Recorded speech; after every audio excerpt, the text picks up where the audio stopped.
नमस्कार, आप देख रहे हैं न्यूज़ 1 इंडिया, आपके साथ में हूं सुरभि तिवारी। तो 5 की बात की शुरुआत करेंगे लखनऊ की खबर के साथ। तो कल अयोध्या के दौरे पर सीएम योगी आदित्यनाथ जाने वाले हैं और ऐसे में अयोध्या में विकास कार्यों की समीक्षा सीएम योगी करेंगे। भजन संध्या स्थल और क्वीन हो मेमोरियल पार्क, रामकथा पार्क का निरीक्षण किया जाएगा।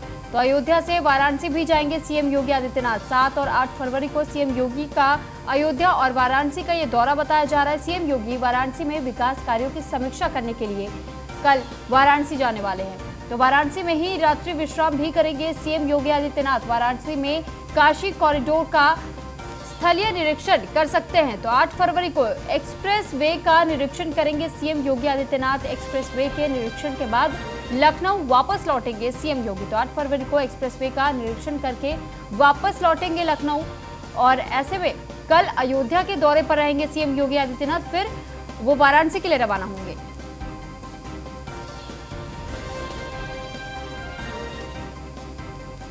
तो अयोध्या में कल रामलला और हनुमानगढ़ी का दर्शन करेंगे, वहां पूजा अर्चना करेंगे। रामकथा संग्रहालय में सीएम योगी की समीक्षा बैठक होनी है। सीएम योगी के दौरे को लेकर के जिला प्रशासन ने तैयारियां शुरू कर ली है। कल सुबह 11 बजे अयोध्या पहुंच सकते हैं सीएम योगी आदित्यनाथ। दोपहर 12 बजे से 2 बजे तक रामकथा संग्रहालय में करेंगे विकास कार्यों की समीक्षा। तो ये पूरा कार्यक्रम हमने आपको बताया कि अयोध्या में कल सीएम योगी आदित्यनाथ रहने वाले हैं। उसके बाद से वाराणसी का दौरा करेंगे, यहाँ पर विकास कार्यों का निरीक्षण किया जाएगा, जायजा लिया जाएगा। तो दोपहर 12 बजे से 2 बजे तक रामकथा संग्रहालय में विकास कार्यों की समीक्षा करेंगे। तो कल सुबह 11 बजे अयोध्या पहुंच सकते हैं सीएम योगी आदित्यनाथ। वहीं 12 बजे से 2 बजे तक रामकथा संग्रहालय में करेंगे विकास कार्यों की समीक्षा। अयोध्या में कल रामलला और हनुमानगढ़ी का दर्शन करेंगे, जिसके बाद से पूजा पाठ करने के बाद वो वाराणसी के लिए वहां से समीक्षा बैठक करने के बाद रवाना होंगे। तो वहीं बेंगलुरु एरो इंडिया 2021 में यूपी सरकार ने साइन किए 13 एमओयू। 13 कंपनियां यूपी के कई क्षेत्रों में करेंगी निवेश।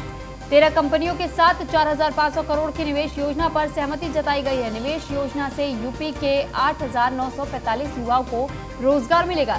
झांसी में 4, कानपुर में 3, अलीगढ़ में 5 और लखनऊ में 1 कंपनी उत्पादन में निवेश करेगी। 3 अन्य कंपनियों के साथ भी एमओयू साइन किए जाएंगे। तो ये 13 कंपनियां बताई गई हैं जिसके साथ एमओयू पर साइन किया जा चुका है अब तक।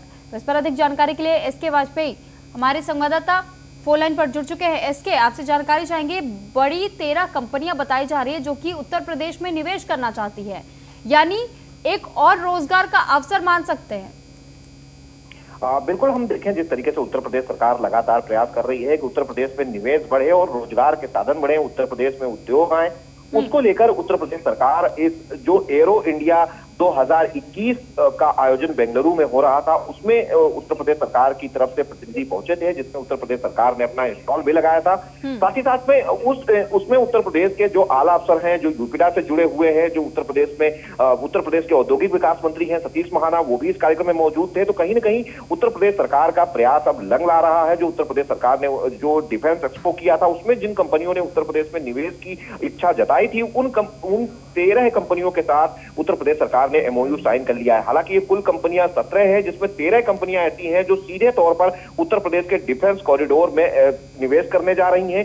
साथ ही साथ में जो अन्य कंपनियां हैं उत्तर प्रदेश के कानपुर और लखनऊ जैसे जिलों में अलग से दूसरे क्षेत्रों में निवेश करेंगी। ये टोटल निवेश 4500 करोड़ का होगा, जिसमें करीब 9000 युवा ऐसे होंगे सीधे तौर पर जिनको रोजगार मिलेगा। तो कहीं न कहीं सीएम योगी आदित्यनाथ का जो प्रयास है उत्तर प्रदेश में निवेश लाने का, वो रंग ला रहा है। और ये बड़ी कंपनियां हैं, चाहे उसमें अगर हम बात करें तो नैनी है, आईएफ है, एचएल है, नाइट्रोजिम्स है। इस तरीके से ये 17 कंपनियां हैं जो उत्तर प्रदेश में निवेश करने जा रही हैं। तो कहीं न कहीं उत्तर प्रदेश सरकार के प्रयास को निश्चित तौर पर सराहना चाहिए कि जिस तरीके से ये बड़ा निवेश उत्तर प्रदेश में आएगा तो वहीं रोजगार की संभावनाएं भी बढ़ेंगी। जी चलिए, ठीक, बहुत शुक्रिया इसके आपका तमाम जानकारी हम तक पहुंचाने के लिए।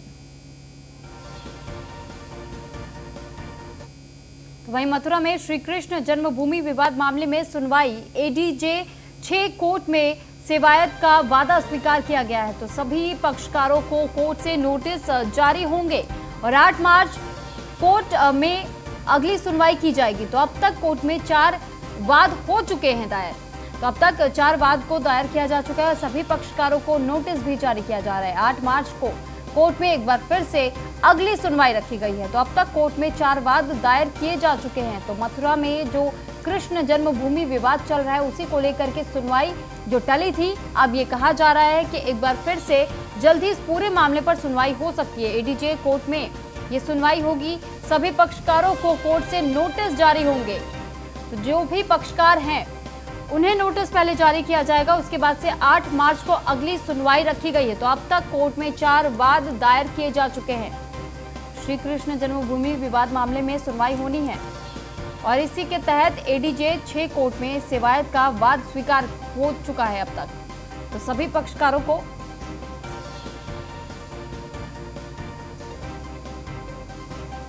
तो इस पर अधिक जानकारी के लिए गगन संवाददाता मथुरा से हमारे साथ फोन लाइन पर जुड़ चुके हैं। गगन, आपसे जानकारी चाहेंगे कि कृष्ण जन्मभूमि को लेकर के जो सुनवाई होनी है उसको लेकर के क्या कुछ अपडेट? जी देखिए, मैं बता दूं आपको कि ये एक चौथा वाद जो है श्री कृष्ण जन्मस्थान विवाद को लेकर मथुरा के न्यायालय में बात डाला गया था, जैसे आज स्वीकार कर लिया गया। इसकी अगली सुनवाई 8 मार्च को होनी है। अब तक 4 वाद, कुल 4 वाद जो है मथुरा न्यायालय में श्री कृष्ण जन्मभूमि विवाद को लेकर वाद दायर हो चुके हैं। चारों वादों में ईदगाह मस्जिद को हटाने की मांग की गई है। जी, और गगन, जो पक्षकार है उन्हें भी नोटिस सौंपने की बात की जा रही है, तो क्या अब तक पक्षकारों की तरफ से कहीं कुछ स्टेटमेंट और सामने ऐसा आया?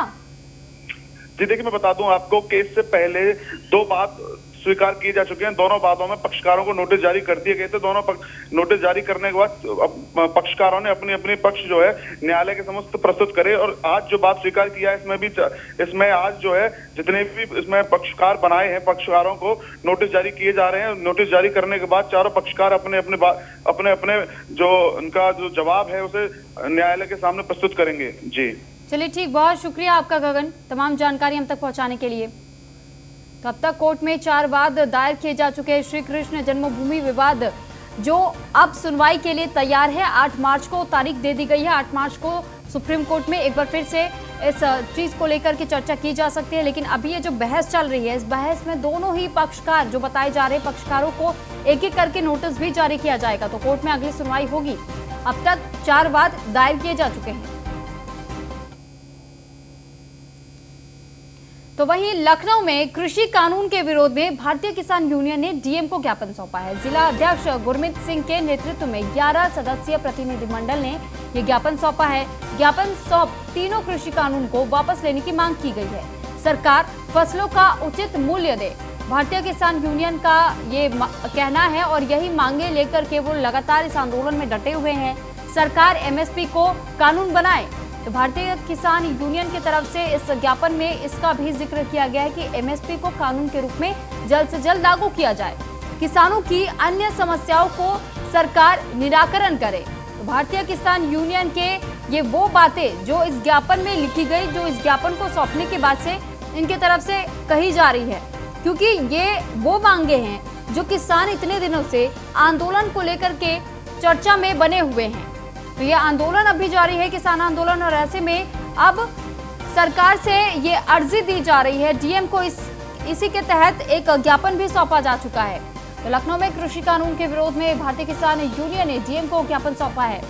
तो जिलाध्यक्ष गुरमीत सिंह के नेतृत्व में 11 सदस्यीय प्रतिनिधिमंडल ने इस ज्ञापन को सौंपने का काम किया। ज्ञापन सौंप तीनों कृषि कानून को वापस लेने की मांग की गई है।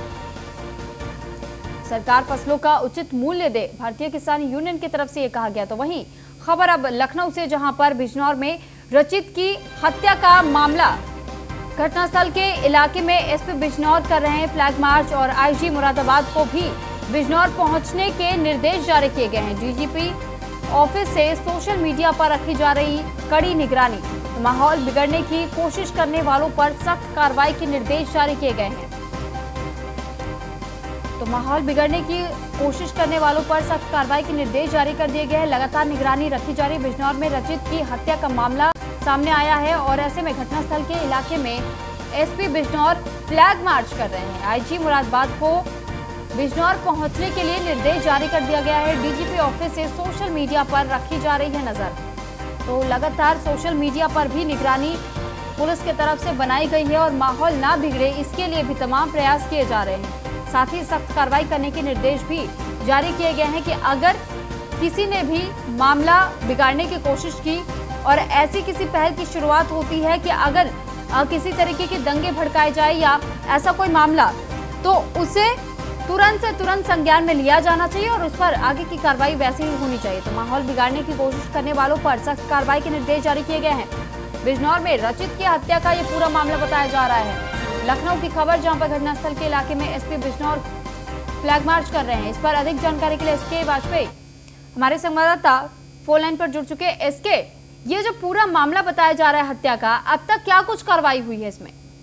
बिल्कुल, अगर हम देखें तो पुलिस ने बड़ी कार्रवाई की है, जिसमें आरोपियों के खिलाफ जहां 302, 504, 506 के साथ में ही एनएसए के तहत भी कार्रवाई की जा रही है। तो एक संदेश जरूर उन अपराधियों तक पहुंचाने की कोशिश उत्तर प्रदेश सरकार की है कि अगर आप अपराध करेंगे तो किस तरीके की कार्रवाई उत्तर प्रदेश सरकार आपके खिलाफ करेगी। क्योंकि अगर इस पूरे हत्याकांड को हम देखें तो कहीं ना कहीं सिर्फ दहशत फैलाने के लिए इन अपराधियों की तरफ से इस हत्याकांड को अंजाम दिया गया, जिसमें एक युवक की बेरहमी से हत्या कर दी गई। तो कहीं ना कहीं अब इन सारी चीजों को लेकर एक संदेश उत्तर प्रदेश सरकार की तरफ से जा रहा है कि पुलिस ऐसे अपराधियों के खिलाफ किस तरीके की कार्रवाई कर रही है। अगर हम देखें तो मौके पर आईजी को पहुंचने का निर्देश हुआ है, एसपी पुलिस फोर्स के साथ मौके पर फ्लैग मार्च कर रहे हैं। तो एक संदेश और लोगों में विश्वास जगाने की भी कोशिश है कि जो भी आरोपी थे उनके खिलाफ किस तरीके की कार्रवाई उत्तर प्रदेश सरकार की तरफ से की जा रही है। तो एक संदेश जरूर दिया जा रहा है। हालांकि मौके पर अब पूरी तरीके से शांति है, साथ ही साथ में जो सोशल मीडिया है उस पर भी यूपी पुलिस मुख्यालय की तरफ से नजर रखी जा रही है कि कहीं कोई ऐसा पोस्ट ना हो जिससे किसी प्रकार की जो हम कहें कि मौके पर स्थिति बिगड़ सकती हो, तो उस पर भी लखनऊ पुलिस मुख्यालय की तरफ से पूरी नजर रखी जा रही है। जी, यानी जो जिन पर भी पुलिस को आशंका है उनके फोन टैप किए जा रहे, सोशल मीडिया पर भी नजर रखी जा रही है पुलिस की तरफ से। बिल्कुल, निश्चित तौर पर, क्योंकि जिस तरीके से इस घटना को अंजाम देने के बाद इसका वीडियो भी वायरल किया गया था, जिसके बाद पूरा मामला राजधानी मुख्यालय के संज्ञान में आया, जिसके बाद कड़ा एक्शन उत्तर प्रदेश सरकार और पुलिस मुख्यालय की तरफ से लिया गया है, जिसमें एनएसए की तरफ तो कार्रवाई हो ही रही है। उसके अलावा जो मौके पर आईजी पहुंच रहे हैं, साथ ही साथ एसपी भी फ्लैग मार्च कर रहे हैं। सोशल मीडिया के सभी प्लेटफॉर्म पर भी लखनऊ पुलिस मुख्यालय की सोशल मीडिया विंग जो है वो पूरा नजर रख रही है कि कहीं भी कोई ऐसी पोस्ट या कोई ऐसी बात ना लिखी जाए जिससे कहीं भी अशांति फैलने की आशंका हो। ठीक, बहुत शुक्रिया आपका इसके तमाम जानकारी हम तक पहुंचाने के लिए। तो बजट पर प्रेस कॉन्फ्रेंस करने कानपुर पहुंचे केंद्रीय मंत्री मुख्तार अब्बास नकवी से हमारे संवाददाता रमन गुप्ता ने खास बातचीत की। देखिए मुख्तार जी, किसान आंदोलन अब थमने का नाम नहीं ले रहा है, इंटरनेशनल ताकतें भी अब इसमें कूद गई हैं, कब ये गतिरोध खत्म होगा? देखिए, मुझे क्या लगता है कि जो कुछ किसानों के कंधों पर बंदूक और क्रिमिनल कॉन्स्पिरेसी का संदूक लेकर के कुछ लोग जो चल रहे हैं वो एक्सपोज हो चुके हैं और हमारे देश के किसानों का हित हमारे लिए सर्वोपरि था, सर्वोपरि है, सर्वोपरि रहेगा। सर कई लोगों पर मुकदमे भी हुए लेकिन अब तक गिरफ्तारियां नहीं हुई। राकेश टिकैत का जो एजेंसियां हैं वो अपने संवेदनशीलता के साथ काम कर रही हैं। तो ये थे हमारे साथ मुख्तार अब्बास नकवी, जिन्होंने साफ तौर पर बताया कि जो ताकतें हैं वो किसान आंदोलनों को हाईजैक करने का प्रयास कर रही। कानपुर से रमन गुप्ता, न्यूज़ 1 इंडिया। तो वहीं प्रदूषण के खिलाफ दिल्ली सरकार ने एक कदम को आगे बढ़ाते हुए दिल्ली में सबसे पहले ईवी योजना का शुभारंभ किया। इसी को लेकर के हमारे संवाददाता टीपू सुल्तान ने दिल्ली सरकार के परिवहन मंत्री कैलाश गहलोत से खास बातचीत की। देखिए, प्रदूषण के विरुद्ध एक युद्ध को लेकर के दिल्ली सरकार एक कदम और आगे बढ़ गई है, जिसको लेकर के ई व्हीकल को लेकर के दिल्ली में बहुत चर्चा जोरों पर है कि एक ऐसा प्रोजेक्ट दिल्ली सरकार लेकर के आई है जो भारत का सबसे बड़ा प्रोजेक्ट है। ये प्रोजेक्ट क्या है, इस पे बात करने के लिए दिल्ली सरकार से मंत्री कैलाश गहलोत जी हमारे साथ मौजूद हैं। सर, आपका स्वागत है न्यूज़ 1 इंडिया में। जी। सर, ये क्या है प्रोजेक्ट, सारा ये बताइए। देखिए, इलेक्ट्रिक व्हीकल पॉलिसी दिल्ली सरकार ने अगस्त 2020 में लॉन्च किया था। माननीय सीएम अरविंद केजरीवाल जी का ये बहुत ही दिल के करीब है ये प्रोजेक्ट कि इलेक्ट्रिक व्हीकल्स दिल्ली के सड़कों पे जितने ज़्यादा होंगे उतना ही प्रदूषण में कमी होगी। और दिल्ली की जनता ने और दिल्ली सरकार ने साथ मिलके पहले भी बहुत बड़े बड़े काम किए हैं, चाहे फिर वो 25% पोल्यूशन में कमी की तमाम मुश्किलों के बावजूद पिछले 5 साल में, डेंगू पे काबू किया, और अब आप देख ही रहे हैं कि सबने मिलके कोरोना पे भी लगभग हम जीत की तरफ बढ़ रहे हैं। पोल्यूशन को लेकर के इसमें क्या कमी आएगी? पोल्यूशन पे कहीं ना कहीं इसका जो प्रभाव पड़ेगा। देखिए, आंकड़ों के हिसाब से लगभग 18% जो पोल्यूशन है वो जो गाड़ियों से धुआं निकलता है वहाँ उससे जनरेट होता है। तो जितने ज़्यादा इलेक्ट्रिक व्हीकल में इंजन तो है ही नहीं, बैटरी चार्ज होने के बाद उसमें कोई किसी प्रकार का कंबशन नहीं है, तो ज़ीरो एमिशन है, उसका ज़ीरो पोल्यूशन है। तो जितनी ज़्यादा गाड़ियाँ हमारी सड़कों पे दौड़ेगी उतना ही पोल्यूशन कम होगा। जैसे मैंने बताया 18% लगभग जो हम देखते हैं पोल्यूशन, वो आप सोचिए अगर सारे ही इलेक्ट्रिक व्हीकल्स दिल्ली में हो जाएं तो आप 18% पोल्यूशन और कम कर सकते हैं। ये थे हमारे साथ दिल्ली सरकार में परिवहन मंत्री कैलाश गहलोत, जिन्होंने बात रखी कि किस तरीके से आने वाले समय में दिल्ली में जो प्रदूषण को लेकर के हर साल जो एक चैलेंज सामने आता है उससे किस तरीके से लड़ करके एक ई व्हीकल योजना जो पूरे हिंदुस्तान में एक नंबर 1 योजना के रूप में देखी जा रही है, इसके ऊपर पूरी दिल्ली सरकार किस तरीके से काम कर रही है। दिल्ली से टीपू सुल्तान की रिपोर्ट। तो गाजियाबाद में करोड़ों के गबन में महिला इंस्पेक्टर समेत 6 पर एफआईआर दर्ज की गई है। एडीजी मेरठ के आदेश पर कविनगर पुलिस ने दर्ज किया एफआईआर। मेरठ की ऑपरेटिव सेल में तैनात है महिला इंस्पेक्टर नरगिस खान। महिला इंस्पेक्टर के पति समेत 6 लोगों के खिलाफ SC/ST एक्ट में एफआईआर दर्ज किया गया है। मेरठ में तैनात इंस्पेक्टर के पति ने उप श्रमायुक्त की पत्नी के पेट्रोल पंप पर फर्जीवाड़ा किया। तो मामले में डिप्टी लेबर कमिश्नर की पत्नी ने एडीजी से गुहार लगाई थी। सुरेश कुमार शेखर, नरगिस खान, खालिद राउत समेत 6 पर केस दर्ज किया गया है। बता दें कि एडीजी मेरठ के आदेश पर कविनगर पुलिस ने मेरठ की ऑपरेटिव सेल में तैनात है ये महिला। तो इंस्पेक्टर नरगिस खान और उसके पति समेत 6 के खिलाफ करोड़ों के गबन का मामला बताया जा रहा है। साथ ही धोखाधड़ी और अश्लीलता और SC/ST एक्ट का केस भी दर्ज किया गया है। तो इस संबंध में सिहानी गेट निवासी डिप्टी लेबर कमिश्नर की पत्नी ने एडीजी से गुहार लगाई थी। पीड़िता के मुताबिक महिला इंस्पेक्टर के पति सुरेश कुमार शेखर ने उनका पेट्रोल संभालने के दौरान हस्ताक्षर युक्त चेकों का इस्तेमाल कर कई बैंकों से लोन ले लिया और 1 करोड़ से अधिक का गबन कर दिया।